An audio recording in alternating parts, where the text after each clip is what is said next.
Hello guys and welcome back into a new brand video. In today's tutorial, I'm going to show you how to compare two profiles in Salesforce. So make sure to watch the video to the end and follow these simple steps.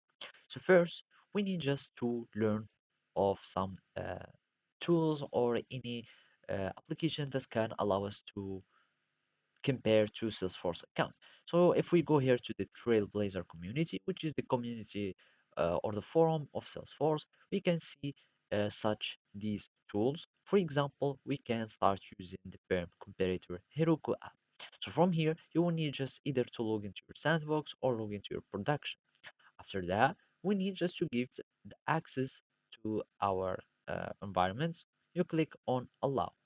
After this, we will be able to start comparing or having our own users here.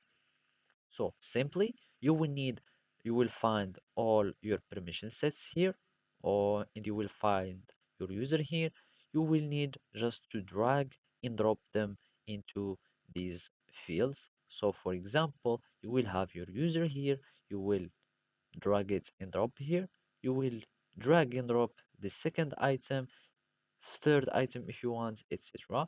And after that, you will start having the user permissions and the comparison between them. Another way to do it is to have the crazy compare for Salesforce Chrome extension. You will need just to click on Add to Chrome, you will add extension, and then you will need just to install it, and basically you will start being able to use this tool. So as you can see, those are the steps you will need just to install the extension, and then you will need just to log into to the Salesforce organization, and after that you will need just to go to setup.